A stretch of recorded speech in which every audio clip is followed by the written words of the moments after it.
वो चली देखो प्यार की गली, उसे रोके ना कोई। वो चली ना ना ना मेरी जान, देखो जाना ना वहाँ। कोई प्यार का लुटेरा लुटे ना मेरी जान। নমস্কার সবাইকে, ম্যাক এ লিটল স্টারের আরও একটি নতুন ব্লগে আপনাদের সকলকে স্বাগত জানাই। গত 4 নভেম্বর উড়ন্ত গাড়িতে দুরন্ত ম্যাক চলল পাহাড় দেখতে। দুপুরে একটু খাওয়া দাওয়া সেরে নিয়ে ঘন্টাখানেক একটু জিরিয়েই আমরা বেরিয়ে পড়লাম শিয়ালদা যাওয়ার উদ্দেশ্যে। প্রথমে গাড়ি করে বাড়ি থেকে বেরিয়ে রাস্তার জ্যামের পর জ্যাম পার করে আর আলোর রোশনাই দেখতে দেখতে ম্যাককে নিয়ে আমরা শিয়ালদা স্টেশনের দিকে গেলাম।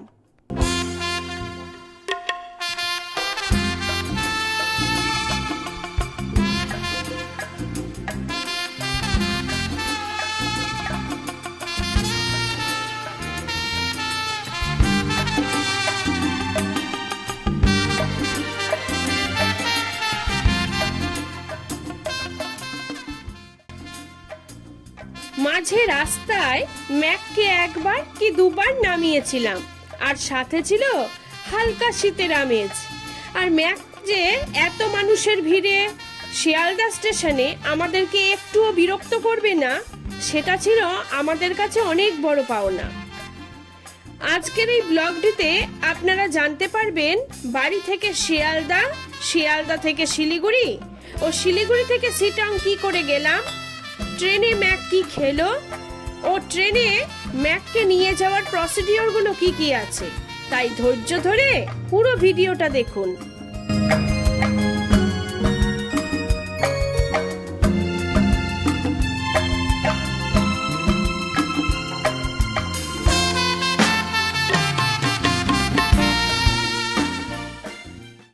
এই তো আমরা শিয়ালদা স্টেশনে পৌঁছে গেছি। শিয়ালদা স্টেশনে পৌঁছে আমরা প্রথমে পার্কিংয়ে গাড়ি রাখি। তারপর আমার হাজবেন্ড ম্যাকের যে প্রসিডিওরগুলো বাকি ছিল সেগুলো কমপ্লিট করার জন্য স্টেশনের ভেতরে যায়। তাই ম্যাককে নিয়ে আমি পার্কিংয়েই অপেক্ষা করি।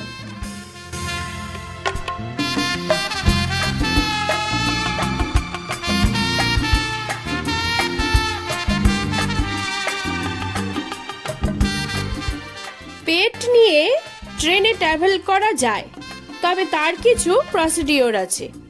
একটা হলো সাথে করে নিয়ে যাওয়া, আর একটা হলো পার্সেল ভ্যানে কেজ করে নিয়ে যাওয়া। তবে আমরা ম্যাককে যেহেতু সাথে করে নিয়ে গেছি, তাই আপনাদেরকে সেই নিয়মগুলিই জানাবো। প্রথমে জার্নির 2 মাস আগে নিজেদের ফার্স্ট ক্লাসে টিকিট কাটতে হবে। ফার্স্ট ক্লাসের 2 রকম ব্যবস্থা রয়েছে, কুপ অথবা কেবিন। কুপ হলো 2 জনার আর কেবিন হলো 4 জনার। তাই আপনারা যখন যাবেন 4 জন হলে সব থেকে ভালো হয়, 2 জন হলেও হবে। যেহেতু একটা ট্রেনে 2 জনার কুপ খুব কম থাকে, 4 জনার কেবিন বেশি থাকে, তাই আমরা সাজেস্ট করব 4 জনার কেবিন বা 4টে টিকিটই কাটার। টিকিট কাটার সময় 2টো অপশন থাকবে, কুপ অথবা কেবিন। আপনাদের পছন্দ মতো ওটাকে অবশ্যই সিলেক্ট করে রাখবেন।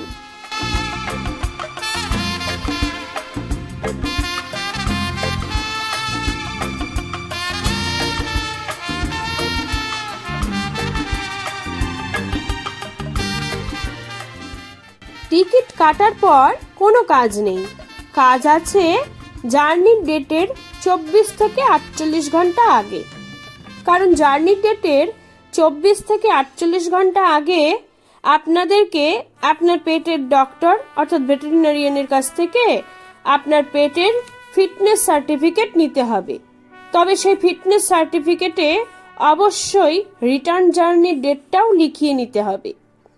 আর ডক্টরের সিগনেচার ও স্ট্যাম্প তো অবশ্যই লাগবে, এবং এর সাথে পেটের ভ্যাকসিনেশন কার্ডের জেরক্স কপি, আপনাদের আধার কার্ডের কপি টিকিটের জেরক্স কপি এবং ফিটনেস সার্টিফিকেটের জেরক্স কপি আর চিফ রিজার্ভেশন অফিসারকে লেখা একটি অ্যাপ্লিকেশন, এগুলো প্রত্যেকটি 4 কপি করে রাখবেন।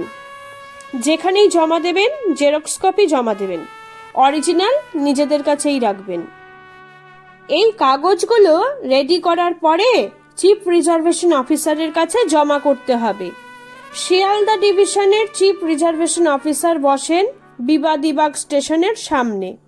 অ্যাপ্লিকেশনের কপি ও চিফ রিজার্ভেশন অফিসারের লোকেশন আমরা কমেন্ট সেকশন অথবা ডেসক্রিপশনে দিয়ে দিয়েছি। একটা কথা বলি, ফার্স্ট ক্লাসে টিকিট কাটার সাথে সাথে কোনো কোচ বা কোনো সিট নাম্বার দেওয়া হয় না। এটা ট্রেন ছাড়ার 24 ঘন্টা আগে ওই chief reservation officer manually seat ও কোচ দেখে চার্ট রেডি করে। জার্নির ডেটে ট্রেন টাইমের 3 ঘন্টা আগে স্টেশনে পৌঁছে পার্সেল অফিসে যেতে হবে। শিয়ালদা স্টেশনের পার্সেল অফিস 14 নম্বর প্ল্যাটফর্মেই রয়েছে, যেখানে এক সেট সেম সব কাগজের জেরক্স কপি জমা দিয়ে পেটের পার্সেল টিকিটটা করে নিতে হবে। ম্যাকের পড়েছিল 401 টাকা।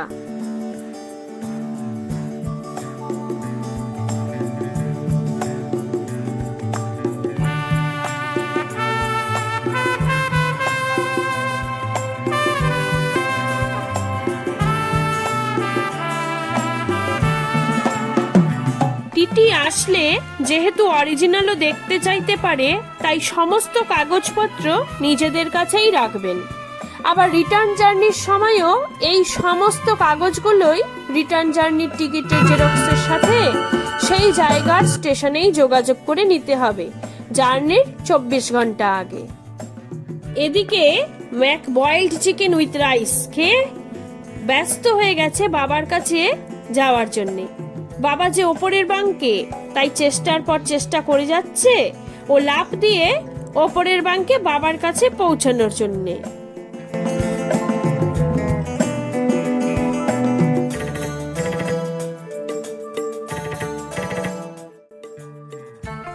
আমাদের কূপের ভেতরটা একটুখানি দেখিয়ে দিই আপনাদেরকে। এই যে এখানে সুইচ বোর্ড রয়েছে, এই সুইচ বোর্ডে লাইট ফ্যানের সব সুইচই রয়েছে। আর এখানে হেল্পলাইন নাম্বারগুলো রয়েছে। আর এই 1920 আমাদের বার্থ নাম্বার। এখানে একটা ছোট্ট মিরর রয়েছে, আর মিররের উপরে এখানে একটা জায়গা রয়েছে যেখানে ম্যাকের কিছু বেল্ট আর মাজলটা রেখেছি। এখানে একটা লাইটের ব্যবস্থা রয়েছে, লাইটটা আপস ডাউন সবই করা যায়, লাইট লেফট সবই করা যায়। তো আমাদের দরকার পড়েনি, তাই অফ করে দিলাম।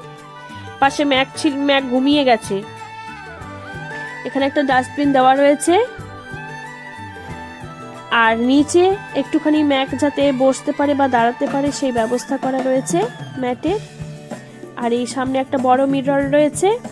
এই পাশ দিয়ে সিঁড়ি রয়েছে ওপরে বাঙ্কে ওঠার জন্য। আমরা জুতোগুলোকে একটু উপরে তুলে রেখেছি। ওপরে বেশ সুন্দর লাইটের ব্যবস্থা। আর এখানে পর্দাটা দেওয়া রয়েছে, পর্দাটা সরালেই এই দরজাটা, বেশ সুন্দর ব্যবস্থা। ম্যাক আবার একটু করে আমাদেরকে দেখে নিচ্ছে যে আমরা কি করছি, আবার শুয়ে পড়ে।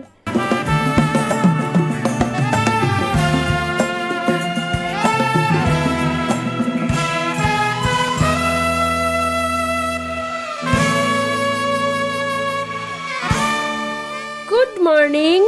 আমরা শিয়ালদা থেকে 13149 কাঞ্চনকন্যা এক্সপ্রেস ধরেছিলাম আর পৌঁছে গেছি শিলিগুড়ি জংশন স্টেশনে। যেহেতু পাহাড়ে ম্যাককে নিয়ে এই প্রথমবার এসেছি, তাই আমরা সকালে কোনো টিফিন করিনি যাতে রাস্তায় কোনো অসুবিধা না হয়। আর আমাদের প্রথম গন্তব্যস্থল অহলদারা ভিউ পয়েন্ট হোমস্টে। হোমস্টের পাঠানো গাড়িতেই আমরা রওনা দিই শিলিগুড়ি স্টেশন থেকে।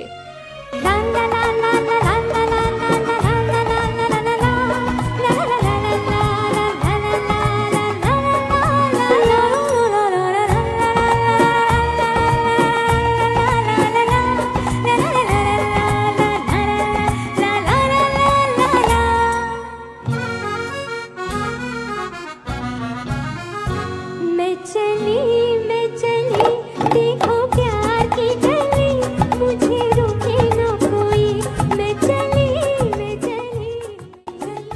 যেহেতু অহলদারা যাওয়ার পথটা এতটাও সহজ ছিল না, কারণ অত্যাধিক চড়াই রাস্তা আর তার সাথে প্রচুর বাঁক নিতে হয়, আর তাই ম্যাকের খুবই কষ্ট হয়েছে। ম্যাককে অনেকবার গাড়ি থেকে নামাতে হয়েছে। আসলে মোশন সিকনেসের প্রবলেম হচ্ছিল ম্যাকের। তবে যে কোনো কিছুই অভ্যাসের ওপরে, বলে না? তাই প্রথম দিন ম্যাকের যত কষ্টই হয়েছে, তারপরে কিন্তু ম্যাকের গাড়িতে আর কোনো কষ্ট হয়নি। ये फिजा, ये हवा, ये नजारे, ये समा, अब प्यार न हुआ तो फिर कब होगा? ये फिजा, ये हवा, ये नजारे, ये समा, अब प्यार न हुआ तो फिर कब होगा? আমাদের গাড়ির ড্রাইভার দাদার নাম ছিল অনিল রায়। উনি আমাদের সিটংয়ে থাকার প্রতিদিনের গাড়ির ব্যবস্থা উনিই করে দিয়েছিলেন। ওনার নাম্বারটা স্ক্রিনে দেওয়া থাকলো। मुझे रोके ना कोई, मैं चली रे पप्पा ला ला।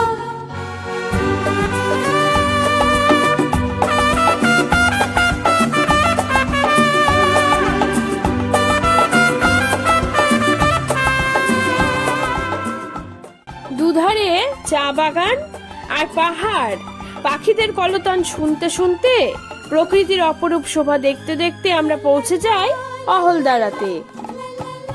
এই অহলদারাতেই আছে আমাদের অহলদারা ভিউ পয়েন্ট হোমস্টে, যেটা কিনা আপার সিটং অর্থাৎ সিটং 3-তে অবস্থিত। অহলদারাতে ঢুকতে হলে প্রতিটা গাড়িতে 50 টাকা করে পার্কিং চার্জ দিতে হয়। दीवाने है दीवानी, ये जवानी कोई समझाएगा, कब रोकने से रुक गए दीवाने।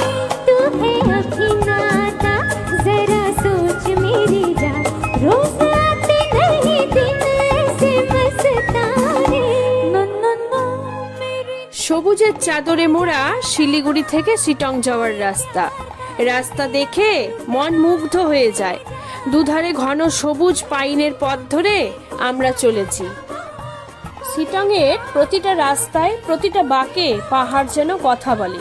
কমলালেবুর গ্রাম বলে পরিচিত এই সিটং।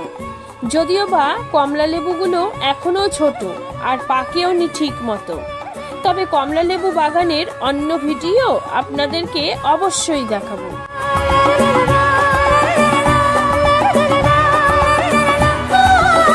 আজকে তাহলে এ পর্যন্তই। আবার আসবো সিটং এর অন্য কোনো ভিডিও নিয়ে। টাটা।